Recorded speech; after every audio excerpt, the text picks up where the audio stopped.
Hi everyone, my name is Mary Paige Crouch and I'm the intern here in the Sustainability Department here at MUSC. For this month's Conversation Cafe, we got to talk with Alec Cooley and Christina Moskos about why recycling and waste reduction are still important.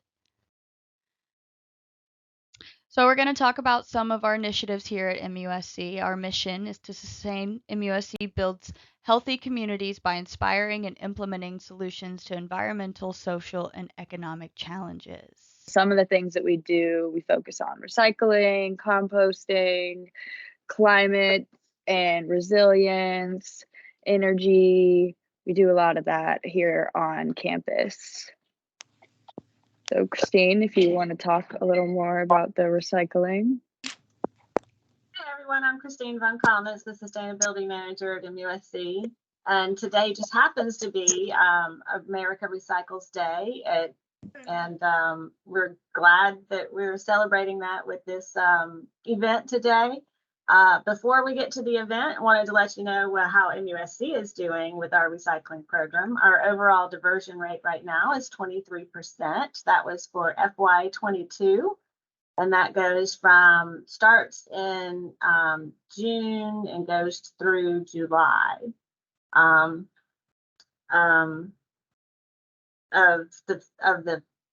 It starts in July and goes through June. I always get that mixed up. All right, so we recycled 37 tons of plastic, glass, cartons, and metal, and all of that material went to Charleston County. Thank you, Christina, and everyone there. We had over 274 tons of office paper recycled, and that gets shredded for confidentiality, and then it's taken to a paper recycling facility where they actually pay MUSC for the paper that we take there, and over 458 tons of cardboard. Same thing, that material, some of it actually goes to Charleston County, and then the rest goes to a paper recycling facility, and MUSC is paid for that as well. And then over 73 tons of electronic waste, toners, and batteries. And that's a pretty successful collection here at MUSC. A lot of people give us those. If you don't have a recycling collection yet in your department, let us know. We can set you up with one. You can put in a fix-it ticket for recycling of any of these materials. 76 tons plus, went to food scrap recycling, and that again goes to Charleston County's compost facility out at Beast Ferry Landfill. So we're really happy to be partnering with Charleston County in all this recycling. Next slide. All right, so you go ahead. Well, on all these are pictures of all of our recycling bins. You can find all of this information on the MUSC website. The internal website is called horseshoe.musc.edu. If you're an MUSC employee, you can get into that website, and it tells you all the intricate details of what to recycle and where to recycle it and what happens to your recycling.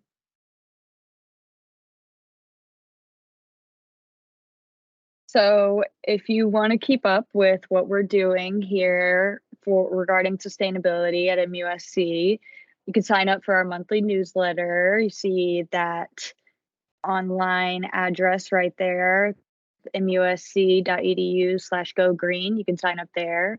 Also follow us on social media. We're on Instagram, Facebook, Twitter, YouTube, LinkedIn. We're on, actually, we just dropped the LinkedIn account, but everything else we're still on.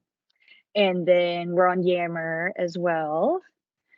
And getting right into our actual discussion today, we have Alec Cooley. He's a senior advisor at Bush Systems, and he's also a board member for the National Recycling Coalition.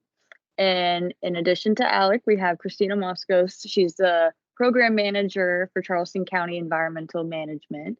And we are very grateful to have them here today to talk some more about recycling. And if you have any questions throughout the presentation, please, you can either put them in the chat or just save them till the end so we cannot distract them, let them do their presentation. But we will address all questions at the end. And I will ask if everyone could have their cameras turned off during the presentation just to save energy. So having your camera on uses energy, so it'd be best if everyone just has their cameras off during the actual presentation. All right, and I will stop sharing and I will give it to you, Alec. Great, thank you. Well, thank you for the opportunity to speak today. So Christina and I are going to do some tag teaming today with the presentation. For some quick background, as she mentioned, I work for a company called Bush Systems now that actually manufactures recycling bins, but my background was working as a director with the National Keep America Beautiful, the recycling department for a number of years. So I've worked for many years on a national level on how you set up programs effectively and how do we get people to recycle and participate. And so I'm going to be talking on a very high level about what's happening, broad trends in the industry, and then I'll hand it over to Christina to talk a little bit more about what's happening here, specifically in Charleston County. So we'll do some tag teaming. I'm going to be going through a lot of sort of broad trends, as I said. We will come toward the end. We're going to dive into very specifics of what can be recycled and address any questions that you have about specific items. So just know that we're going to come to that later on. But first, to kick things off, let me talk about some broad trends. Maybe you've seen some headlines in recent years about recycling. Things are not going well, that recycling is broken, that stuff is going to the landfill. There have been many stories. Even just 2-3 weeks ago, there was Greenpeace put out a report about plastics recycling, saying that very little of it actually gets recycled. And there are stories on NPR and others that riffed off of that. And so there's a lot of confusion about what's going on. Contamination, China doesn't want our stuff anymore. I'm going to try and address some of those high-level questions. I'll be honest, this is something that easily is a 2-hour presentation if you really want to get into the weeds. So I'm going to be covering it more on a high level, but again, happy to address any questions that we don't get to as we get toward the end. So let's step back. Let's talk about recycling and just what that process looks like and what are the different stages, because this will help, I think, to understand and put into context some of the news stories that you've been hearing. I mean, high level, recycling has been around for decades. It's become a big industry. There's a lot that's involved with it, both government investment, but also a huge private sector that is simply just free market. That material has a value, and there are entire industries that make a living off of taking that scrap material that you put into a bin and turning it into new things. But there's a lot of complexity to that system, and this slide does not do it justice, but it just gives you a sense of the different moving parts, the different stages from when it first goes into that blue bin to being collected. Upper right-hand corner, you can see it has to go to a material recovery facility where it actually all gets sorted out. It gets turned into bales. Alec, can I stop you for a second? I'm not sure I'm the only one, but I can't see your slides. Oh, well. Oh, here's Terry Lynn saying she can't see them either. Okay, let me make sure that I am in fact sharing. How about now? That works. Okay, I apologize. You didn't miss too much other than I was simply showing you some headlines from some of these news stories. But just giving you, again, high level of sort of this process visually. Once it gets sorted out, it gets turned into the bales, which you see here in the lower left-hand corner, or it's processed into clean materials. It goes to an intermediate processing facility where, again, this is private industry. There are companies that will take that material, they will clean it up, they will turn it back into that raw feedstock that then gets used to make new products. And there's a whole range of different things they can be turned into, and I'll talk about that more as we come to it. But what's important to know is that there are a lot of stakeholders, there are a lot of different players that have a role with all of this. Some of that government, some of it's driven by policy. A lot of this is just the economic forces of private industry. come along with that. What do things get turned into? It really depends. There's a wide range of things. Cans can be turned into new cans, but they can also be turned into things like a truck. The body of an aluminum or steel truck, oftentimes that has a high content that is made up of recycled material. So the material that you put into a bin can be turned into these. Plastic bottles can be turned into a carpet, as you see up on the upper middle end. Many carpets are made out of a PET, a polyethylene, and that can come from old plastic bottles. You even see things like the interior, the molded plastic parts of a car dashboard. Those might be made out of recycled plastics, or they might be turned into new bottles. Paper tends to get turned into new paper items, obviously. Glass can be turned into fiberglass. There's a reason glass is at the end of that word, because it's made out of glass. So it really depends where things are being made, which different industries are involved, but it's a very diverse, wide range of things that they get turned into at the end of the day.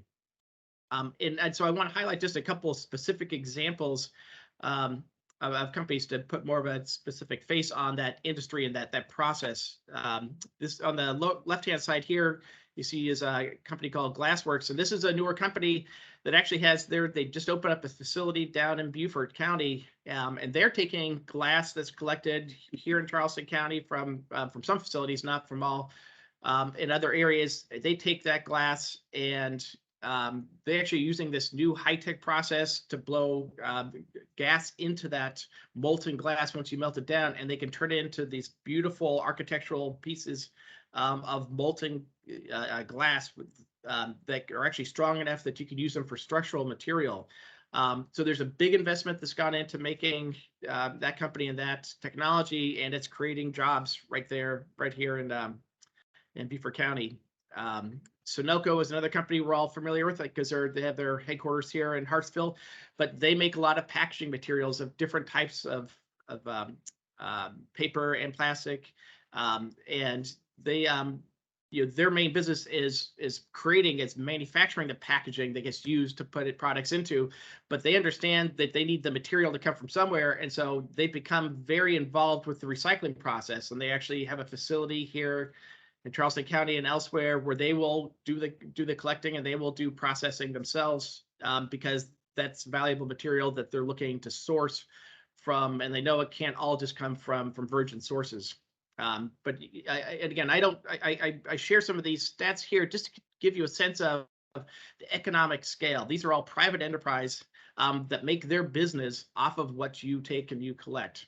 And here, this company on the right side is able to take old milk bottles and jugs and able to turn those into new items. This is an example of actually a Chinese company that has set up operation here in the U.S. to clean up that material that's going to get shipped to China eventually, but they're able to clean it up here and do some of that process here in the United States before it gets sent off. So when you think about all the different items that you're collecting and putting into a bin, there's a wide galaxy of industries that are taking that material and turning into new items. This all adds up to very concrete, tangible results. Just on the economic value, I won't go through all these stats specifically, but again, just trying to give you a high-level sense of this is big business. Close to 800,000 jobs are directly supported by recycling in one form or another, either the person driving the truck collecting it, or on the recycling on the manufacturing end, and that has a huge economic impact that has a very central role in our economy now. And especially here in South Carolina, where we've got a lot of businesses that are taking that scrap material with a lot of private investment, having a big impact on our economy. And keep in mind that when we put something in the trash and it goes to the trash, there's a handful of jobs that are generated to put that basically into a ground, covered up with dirt. But when that goes into recycling, the tenfold the number of jobs that are supported by that recycling. So that's direct, concrete value. And then, of course, there's the environmental value, which is, at the end of the day, one of the strongest reasons why we want to recycle. if you keep in mind that when you make a new product, for instance, this cup here that I use is made out of aluminum. To make this out of virgin materials, you requires all this mining. There's a huge investment of energy that's taken to make something and process bauxite and all those minerals into a product that you could actually make something out of aluminum with. There's a huge greenhouse gas emissions associated with doing that processing into finished materials. The real value of recycling is that you displace the need for all this virgin material extraction and all the resources it takes to make something into a usable form. When you take an aluminum can and you turn that into a new cup, there's only a fraction of that amount of energy that's needed to process that, because it's already essentially processed. And that's really where the real value of recycling comes from. There's some gain by not putting it into the landfill. We generate less methane, but the real value with the greenhouse gas emissions is on the front end. And I think that's important to note, as we'll come back to a little further down the line in the presentation. But first, I'm going to pause and I'm going to hand it over to Christina just to learn more about what's happening here in Charleston County. Great. Thanks, Alec. So, hi, everyone. As Mary mentioned, my name is Christina, and I'm the program manager for Charleston County Environmental Management. For those of y'all that don't know, Charleston County Environmental Management manages the collection of recyclables throughout the county, as well as the disposal of solid waste in the Bees Ferry landfill. And myself and my team handle everything public facing with the county's recycling and waste reduction programs, including education, outreach, and customer service. So I hope everyone is aware that in late 2020, Charleston County opened a new recycling facility, material recovery facility, often called MRF, here in Charleston County. This was a long project that finally came to fruition and opened the doors, like I said, in late 2020. This facility is really just a culmination of a whole lot of planning to make the processing of the recyclables that are collected curbside throughout the county a whole lot more efficient. So this facility can process up to about 25 tons of material per hour. Just for comparison's sake, if anyone ever had an opportunity to visit Charleston County's old facility on Romney Street, that facility could process 5, maybe 6 tons on a really great day per hour. So we certainly have the opportunity for expansion at this facility. We have the opportunity to accept material from neighboring counties as well. So we're certainly excited about that. So the facility itself is around 82,000 square feet, including administrative space. And about 65,000 square feet of the facility is dedicated to the processing floor. As Alec mentioned, this is the facility where all of the material collected at the curb is delivered and goes through a sorting process that includes very state-of-the-art sorting processes like optical sorting, artificial intelligence in the form of robots, and ultimately separates all the material according to type. The different types of material are baled into giant bales and then marketed and sold to remanufacturers throughout the country as well as internationally as well. So I believe we have a short video. Whether or not we have sound is TBD, but if not, I'm happy to narrate what's going on here. So I don't hear any sound. But yes, this is just an overview video of our facility, just to give you kind of a brief tour of what happens to the items you put in your curbside recycling cart. Like I said, everything is delivered here. We typically intake about 250 tons of material per day from the curbside routes. We service around 160,000 homes every 2 weeks, as well as schools and businesses. First step is the trucks come across the scale so that all incoming material is weighed.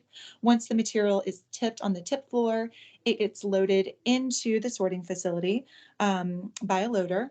This is kind of the first step. We have people who are pulling out any large contaminants, so any items that do not belong in the program. Following that, a series of rotors start to sort out the material.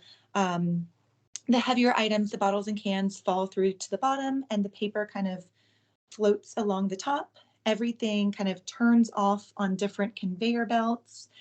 This is showing the robots I mentioned earlier, the artificial intelligence. I think a human can do about 40 picks a minute. They can do 80 to 90.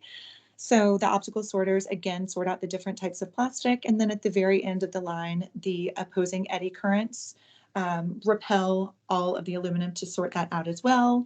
These are the bales that I mentioned previously. They're getting loaded onto a transfer truck, again, to be sold to these end users who will then start whatever process they use to make the recyclables into brand new recycled content items.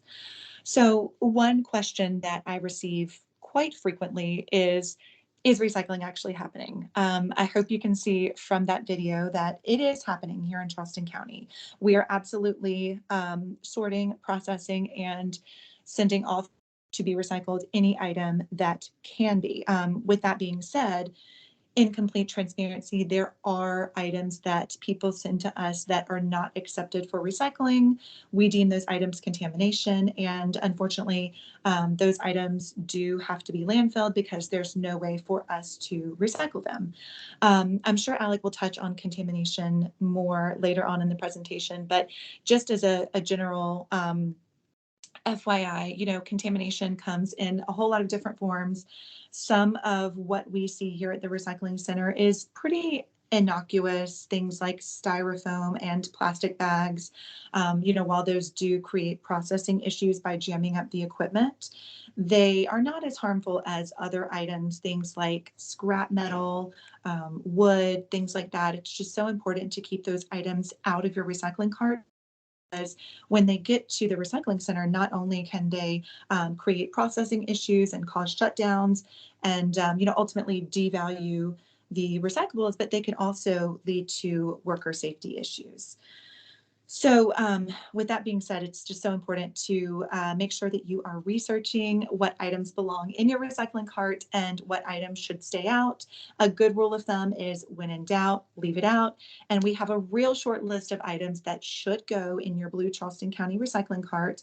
And if it's not one of these items I'm going to list, you're just going to want to leave it out. Those items are plastic bottles and containers, glass bottles and jars, aluminum, steel, and metal cans, paper, and flattened cardboard. So even if it's, for example, a plastic item, if it's like a kid's toy or a bulky plastic bin or something like that, that's not an item that we want to accept. We are trying to kind of group all of the like items so that we can bale them together into those giant bales and have a good quality product to send to those remanufacturers. And those sort of one-off items like the kids' toys or the bulky plastics, they don't fit in that category. So again, they'll just create processing issues. With that being said, I do want to talk quickly about our convenience centers. So I've mentioned the items that should go in the recycling cart. However, we all know that everything we come in contact with can, in some sense, be recycled, but that doesn't mean it belongs in your curbside recycling cart. A great example of items that can be recycled, but that we don't want in the cart are items that Charleston County can accept at one of our 8 staffed convenience centers. These are items like paint, where we actually mix together used paint and make it into a new paint product that we sell. Things like electronic waste, batteries, bulbs, all those items can be and are recycled, but we do not want them in your recycling cart. So, certainly if you have a moment, check out Charleston County's website for a list of convenience centers and accepted items. I know our friends in Dorchester County and Berkeley County operate similar facilities, and you'll want to check those websites just to make sure you are taking the correct things to those facilities. And with that, I will give it back to Alec. Great. Thank you. So I'm confident you've already developed a mental list of 5 things that you're wondering, what about this? And again, we will come back in a few minutes and we'll take specific questions and address those. But so I'm going to talk now about, well, what are some of the problems? Because we all have seen those headlines in recent years, and as Christina said, we have to be transparent. They're definitely the system itself, the recycling system, how things get made, how they get consumed, how they're processed, what we do with them. That's a very complex system, and we would all like it to be perfect and to move smoothly. But if you think about, things, all the problems with the supply chain, it's just one example. There are a lot of complications to that, and I don't have time. We don't have time here to go into it in depth. But I'll just point out some very high level things, which is when we think about the confusion about whether something is recyclable, and especially with plastic, because that is where a lot of this confusion and where a lot of problems happen. A lot of this has nothing to do with recycling. It goes to the very beginning of the system when you have companies who are designing packaging and they're designing products. They're not designing it necessarily to be recyclable. To some extent they might be, but they're more concerned with selling products. And so there's different kinds of plastics can be mixed together. They're manufactured in different ways. There's different chemical aspects to them, and you can't simply throw them all into a bin and hope that they will be recycled. We're familiar with the traditional numbers of the 1, 2, 3, 4 kinds of plastics, but it's far more complex than that. I mean, there are dozens of different ways that you can make plastics, and it's just a reality that on the back end, when all that arrives at the facility that Christina is involved with, where they try to sort that, they're trying to sort something that was never designed to work in that kind of system. And so there's a little bit of a triage, and that's why we have to focus on just the very narrow items that we know are confident these can get turned into something new and productively, do it economically. And so there's no shortage of things that could be recycled in theory. If you have the resources, if you have the money to do it, great. But we don't necessarily on a community level have the ability to do that. And that's why we have to limit those items that can go in there. We also know that you probably heard problems again with recycling and how, well, plastics, it's all just being used.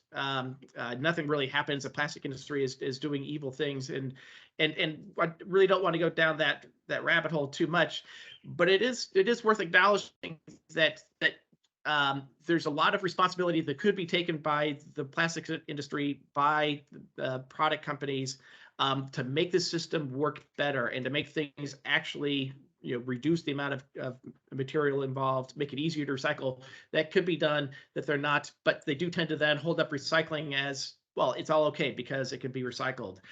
So there's definitely some responsibility that belongs there that the recycling industry and those actually taking the material don't have control over. So when you hear about those problems, it's not recycling per se, it is how the product companies are packaging and how they sell that. One of the things we heard about over the last 3-4 years is about how China was no longer taking our material and how some programs were having to cut back. They weren't able to accept certain materials anymore because the price had dropped out. It was no longer economic. Recycling cost too much. Again, there's a lot of complexity to this, but the essential thing to take away is understanding that recycling, there's a government aspect to it with the Charleston County, but the majority of the recycling process is driven by private enterprise, and like everything else, there's supply and demand, and there's market forces that are at play here. We've heard a lot about contamination.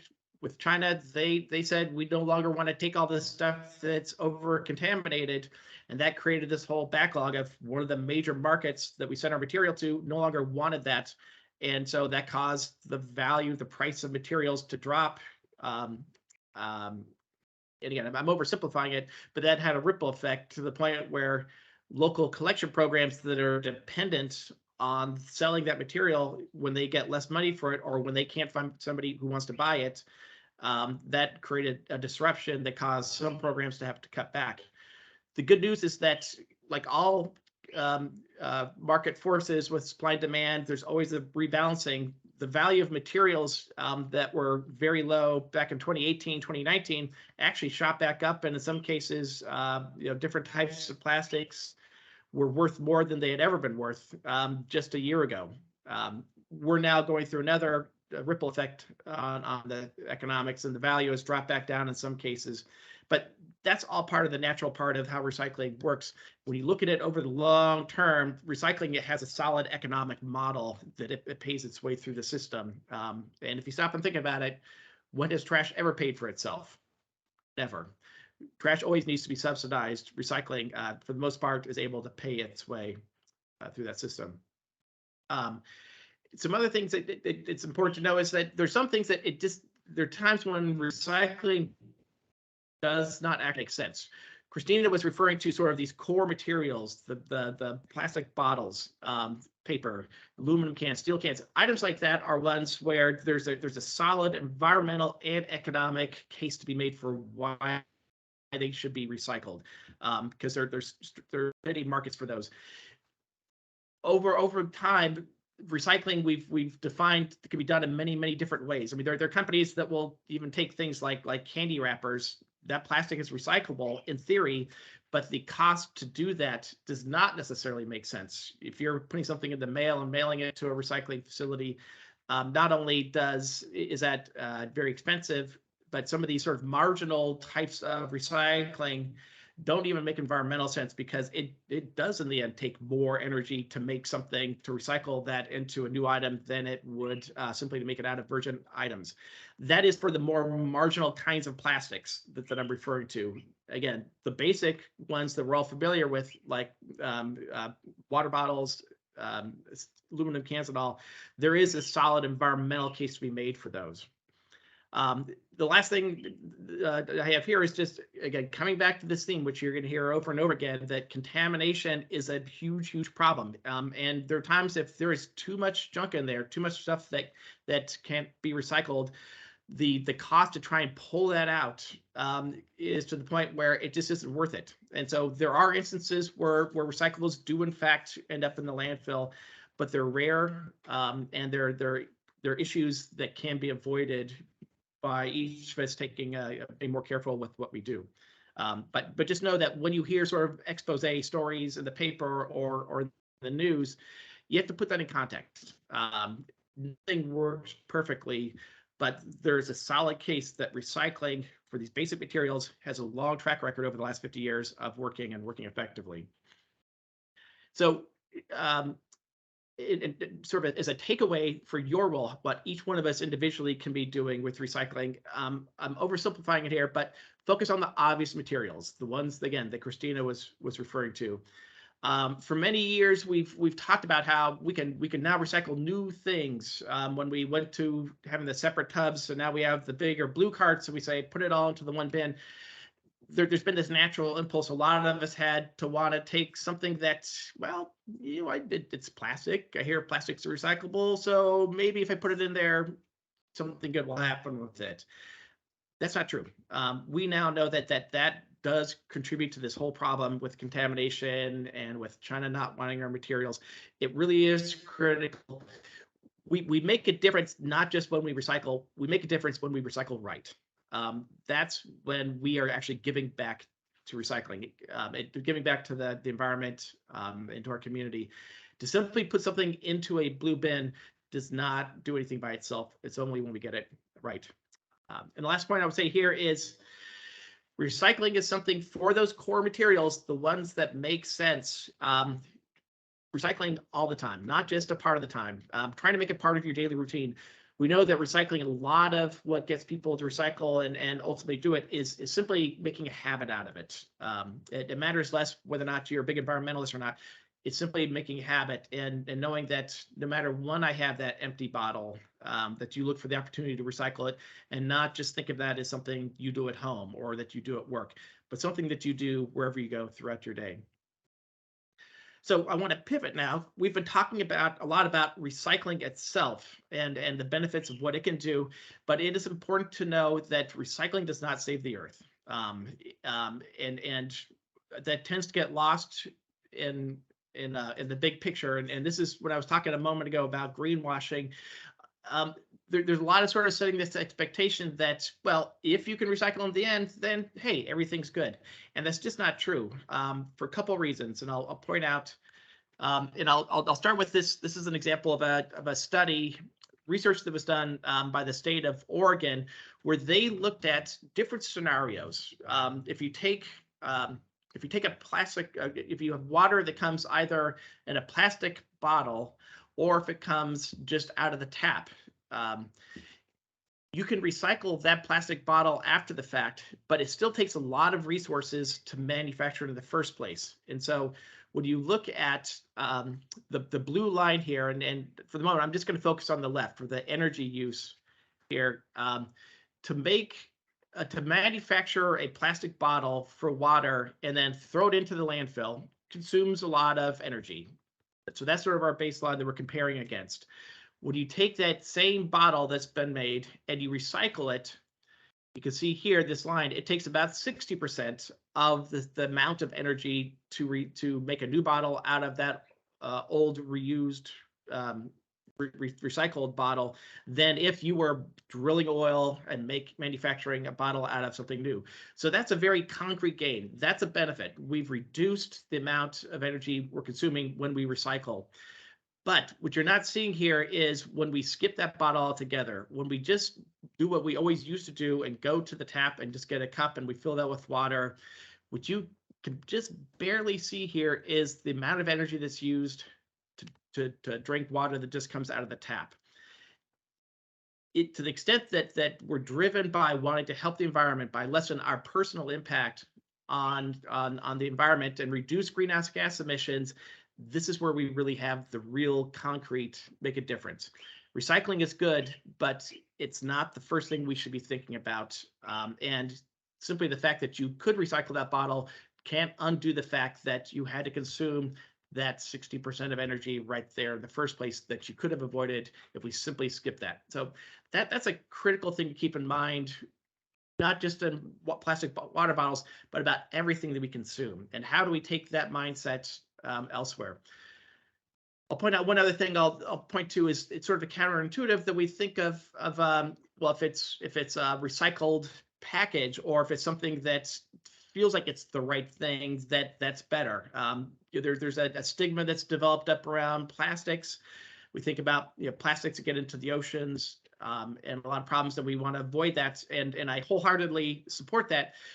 But again, it gets more complex than that. We can't just assume that is the better option, the fact that something even is recyclable. And so this is an example of a study that was done by the US EPA, where they looked at they do what's called a life cycle analysis, where they actually look at the whole supply chain, all the energy that's needed to make something at the very beginning when you first mine the ore, turn it into steel, or drill oil, turn it into plastic. They look at what all the environmental footprint to transport those items to end facilities, and then what happens if it goes in the landfill, how much methane is created, et cetera. And when you do that and you look at different options, it can be counterintuitive. And so in this example, the amount of energy it takes to make a coffee can out of steel that you might buy in the store consumes a large amount of energy. You can see here, look at this 4.21. Sorry. I won't get into all the metrics that are involved with this, but just point out that the amount that's required to make that is a decent number here, or the CO2 emissions related to making that steel can. So steel we may think of as being the better option because it's greener somehow, but if you look at this plastic container, it actually takes less energy to make that plastic container that you could buy the same coffee out of a plastic jug. So, well, it's not automatically environmentally better that you would do a steel can. And then you look at this last one where you can get you have something that's made out of a plastic wrap. Now keep in mind this plastic jug, it actually is recycled, so that's a good thing. And this plastic pouch down here is not recycled. That would just have to go to the landfill. But the amount of material that's involved is much less. And so even though it goes to the landfill, it consumes a very small percentage of the resources that it takes to make something out of a bigger packaging. So again, you could extrapolate in a lot of different ways, but it's just important to know that just because something feels green or because it is recyclable doesn't mean it's automatically the better option. Looking for how we consume less. less material. That ultimately is really where they have the big impact. So with just a couple of minutes, because I want to save time for talking about answering questions about what can be recycled,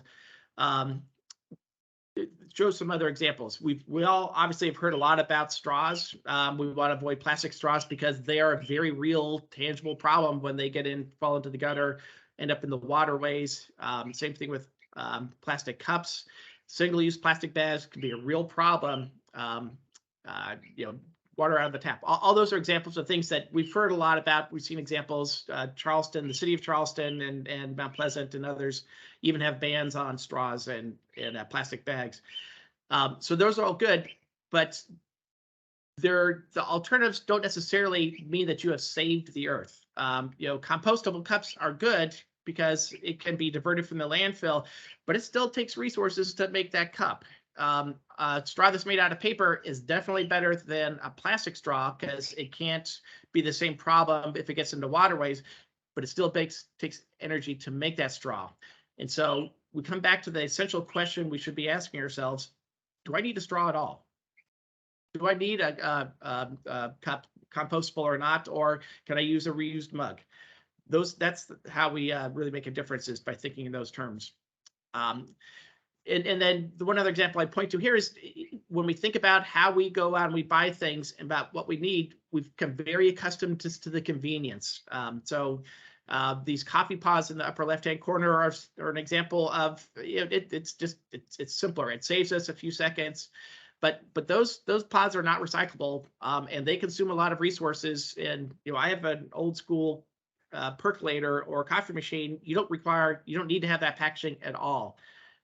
If you want to know how to make a difference, it's not by trying to recycle something like these pods, it's by not consuming them in the first place and being willing to step back from that ultra convenience to what seemed to work pretty well before these things existed. Another example with phones and electronics, we've become very accustomed to replacing these on a regular schedule. The iPhone 14 just came out.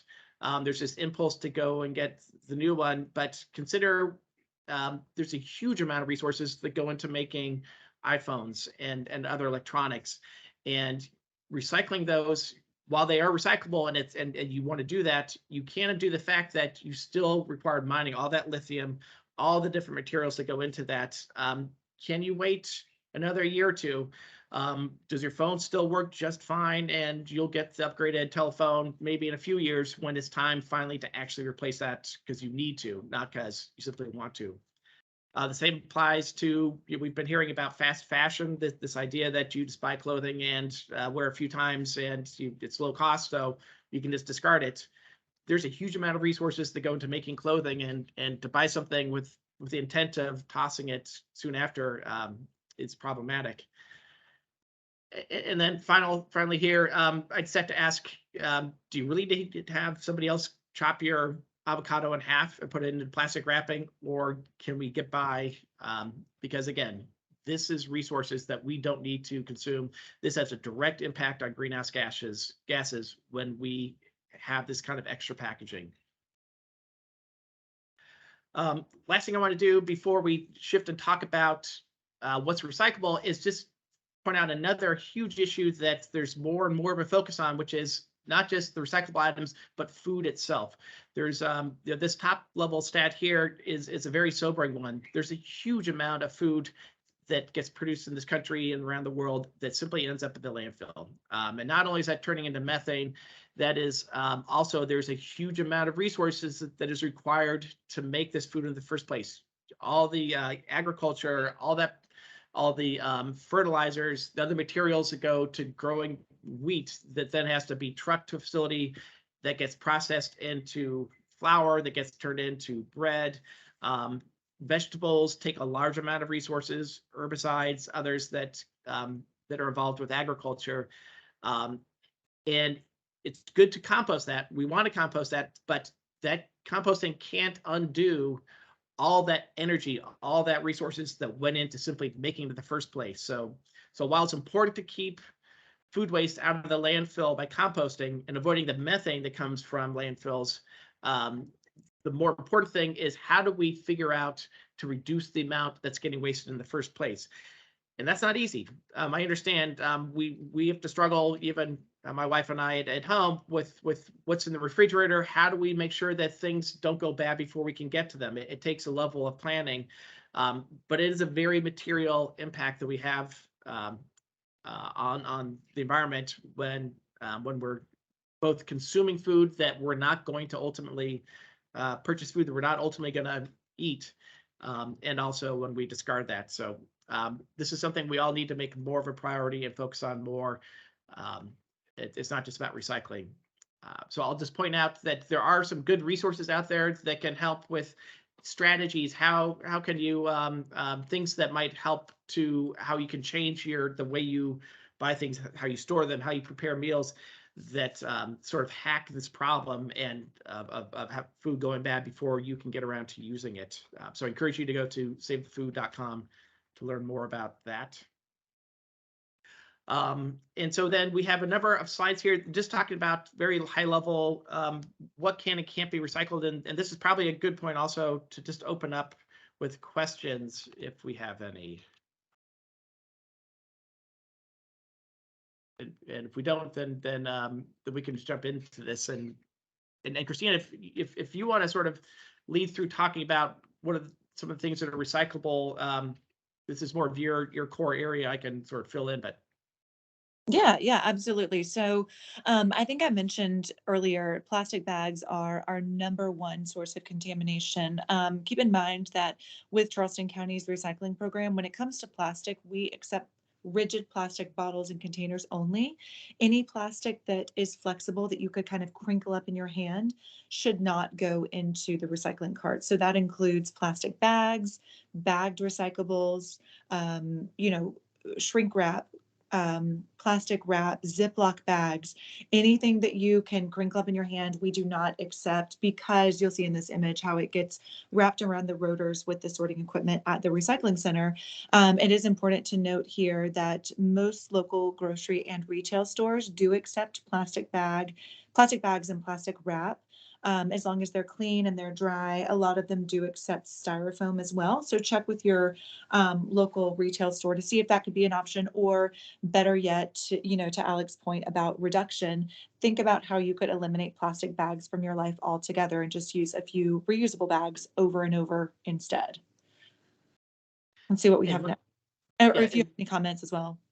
I'll just add to this this graphic. I'm not sure how large it shows up in your screen, but there's a website if you're interested to learn more about film plastics that can be recycled. There's a website called plasticfilmrecycling.org, and that will tell you not only is it bags that come from the store, but it's even things like your bread bag, the bag that comes with cereal inside of a box. There are a number of these that are very recyclable and they have a high value. Again, they can't go in the blue bin, but if you collect them and you take them to the store drop-offs, they very much can be recycled. These tend to get turned into things like plastic lumber is made out of these types of film plastics. But you can get a more exhaustive list of what those items are at plasticfilmrecycling.org. And one other quick point with plastic bags, I briefly touched on this, but I definitely want to make this very important point, because recycling programs do vary across regions and especially across the country. With so many transplants here to Charleston, they if you've moved from a different area, recycling and rules regarding recycling may be very different where you're from. So we want to make sure everything goes loose into the recycling cart. Nothing should be bagged. Again, in the same vein, the flexible food packaging is another huge contaminant for us. This is, again, the type of plastic that you can crinkle up in your hand, and we just can't recycle it. We don't accept it in our program. You want to leave that out, find another option for it, or, try to discourage use of it altogether. Styrofoam is another big contaminant for us, as well as see the plastic forks in the bottom left of the screen. You saw the video of the sorting equipment at the recycling center. And the chances of these very small items, things like straws, plastic cutlery, really tiny items like K-cups, the chances of them falling through the cracks in the sorting equipment are pretty high. So we ask that you leave those out of the recycling stream altogether. And then again, avoid any non-container plastics, as well as any tanglers. The garden hose is a great example. Any cables, cords, again, those items just tangle around the rotors in the sorting equipment at the recycling center. Yeah. And it's important to note that when you think about the environmental value of recycling, you lose that. When these things go into the bin, the effort it takes Charleston County, the workers that to shut down the whole system to cut those plastic bags out. They have to, it can damage the equipment. That adds cost, and it also requires energy, and sort of that environmental footprint starts to go up dramatically to the point where you lose that value. So it's by sort of hoping something's recyclable and putting it into the blue bin, it ends up doing the opposite. It actually makes it it has its own environmental impact that is worse than simply putting it into the landfill. Absolutely. When in doubt, throw it out or leave it out. Don't necessarily throw it out. Try to find another option, but leave it out of the recycling cart. Unrecyclable paper. Once paper is recycled again and again and again, the fibers just get shorter and shorter. The value is degraded. A lot of these, like Kleenex, for example, paper towels, those are contaminated often with food. So we would prefer you to leave those out altogether. If you have an opportunity to include them in a composting system, that's ideal. Yeah. And oftentimes packaging that touches food, you'll notice it has kind of can have like a thin layer of plastic on it. And that's what I'm referring to where with these cups or even frozen packaging. It's not, it's frequently that case. If it feels like it has plastic on that, that's something that, you're putting this into a paper bin, you're now adding plastic. And that's why some of these items that oftentimes touch food are left out, is because they have that moisture barrier, and that becomes a problem also. Let me get back. I have a couple questions for you all. Along the lines of thinking about paper and that feel. So what about like cereal boxes? I can never tell if that's like a waxy feel that can be recycled, or if it's, sorry for the dog in the background, guys, more of a plastic feel that should not be recycled. Great question. Yeah. So I would say we generally accept most paperboard, things like the cartons that soda cans come in, the cereal boxes. I generally haven't seen them wax coated or plastic coated. So I would say in a general sense, those are accepted without an issue. Yeah. But paper that's glossy is fine. And that can be a little counterintuitive, because we think of it, there's something plasticky or something involved there. And that's not the case. It's even like magazines are fine. Generally cardboard things for the most part, or it feels like cardboard, that's gonna be fine. Yeah. Okay, perfect. And what about like envelopes, spam mail? They have what seems to be like the plastic kind of covering where your address is and everything like that. Is that true plastic? Do you need to take that out or cut that out? Or can that full envelope go ahead and go in the recycling? So envelopes, paper envelopes with the tiny little plastic window, those are just fine. However, I know junk mail these days, a lot of times they'll have a thicker plastic piece, plastic card, things like that, need to be separated from anything that's fiber and, not placed in the recycling. I hope that answers your question. Absolutely. And I know I'm asking a lot of questions. I appreciate it. You all gave an example, Alec, I think earlier you gave an example like lids for coffee. And I did not realize that part of it is not recyclable. Is it because it's just so small? So if we make sure that it's secured to the rest of the, coffee can or milk and the lid to the milk, is that recyclable, or should we leave that off completely? That's a great question. I'm glad you asked. So I'll make a couple of distinctions. What Christina made reference to these K cups, the coffee cups, and the problem. It's same with utensils. If they go into the recycling system, things like this that are small tend to fall through the cracks, literally. And that's why this material that these are made out of is recyclable if it could get all the way to the back end of this industrial process, but they generally don't, which is why they're not recyclable. And the same could be true of taking a lid. Let me pull up an example. Like the lid of a jar here, this jug, or of a water bottle or Coke bottle. That material is absolutely recyclable, and the distinction is whether or not it can get through that industrial process. So if it's loose, if you take a lid and you just toss it into the recycling bin, it's going to fall through the cracks also. If it stays attached to the bottle, then it will get through the process and it will be collected on the back end. So same thing here. Once it gets past the sorting facility, it gets to the actual place where they grind and process things down into finished material, they have the ability to separate that blue lid here and pull that out and make sure that it does get recycled. So as long as it's on the bottle, it's good. If it's by itself, it's going to end up in the trash eventually.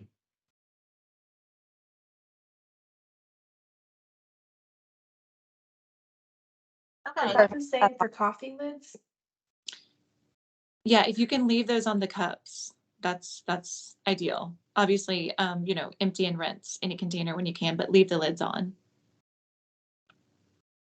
The distinction, I think, the question was asked specific to coffee cups. That would be an example where currently coffee cups are not acceptable in Charleston County. That's starting to change in some places in the county. I want to make sure I'm correct with that, Christina. So Right. coffee cups are always a challenge because the ones that are all fiber, those are accepted. Those are not a problem, but it's the ones that are layered with plastic and aluminum and all the different things. I mean, those can become an issue. So yeah, that's a toughie. But if you've got, a plastic cup that's empty and it's got a lid on it, I would go ahead and remove the straw, leave the lid on, and the whole cup and the lid could go in. Okay. So as you're discovering, this is confusing to the point that even people who've worked in the industry for decades, it can get a little confusing. So don't feel like you're alone in that regard. So I'm going to go through some of the questions that came into the chat. So do adhesives like labels and tape need to be removed from cardboard and plastic containers? No, those are fine. Okay. Is it okay? You said don't use a plastic bag to store your recyclables, but one person's asking about a paper bag. So if you collect them in a paper bag, can you just throw the whole bag full of recyclables in the cart? Ideally, we would like everything loose. So if you could maybe just take one extra step, and if you're carrying a paper bag full of items, toss everything loose in the cart and then throw the paper bag on top or reuse it if you can. Ideally, the processing just goes a lot smoother when everything is loose, not in bags or in boxes of any kind. Is there any way for municipalities to provide compost stations or bins for household use? That's certainly something that would be ideal in the future, and there have been talks about it. I know that the city is, in conjunction with us, with the county, we are piloting food scrap drop-off locations. I believe there are 5 now throughout the Charleston area. I know it's not curbside, but there is an opportunity to recycle food scraps that way. So, Katie McCain did put in a link into the chat to talk about that food scrap drop-off program. So you can find that link in the chat. So Terry Lynn wants to know, I guess y'all were talking about things that were sort of coated with some plastics. And she's saying, so how are the photocopy paper wrappers recyclable? Because I think they have some plastic on the end too.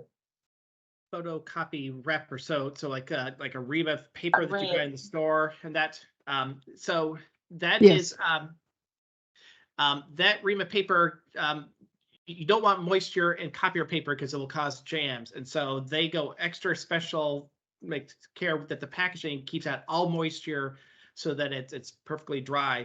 And that means that ream wrapper itself, if you rip it open, you will see there is a thin layer of plastic on the inside of the paper. Even if you don't feel it on the outside, there's actually at least three different layers, extremely thin layers to that wrapping. and the inside of that is a plastic, and that's why that becomes a problematic. Okay, that's all the questions I see in the chat. And Miranda says she started using the compost program from the county and the city in conjunction with the county recently, and she thought it was wonderful. So thank you, Miranda. Good. Yeah, so do y'all thank you, Alec, and thank you, Christina, for coming today and giving us all this great information. Do you have one more slide or so you want to close out? How about 2? Okay. If you haven't heard it already, if in doubt, throw it out. Keeping it clean is hugely important.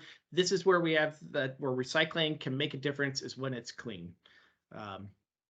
And if you want to reach out to either one of us, especially Christina, since she can help you with Charleston specific information, feel free to reach out to us. Excellent. Yeah, thank you both. This has been really fabulous information. Thank you to everyone who came today to this presentation. We recorded the presentation, so it will be on the MUSC Sustainability YouTube channel.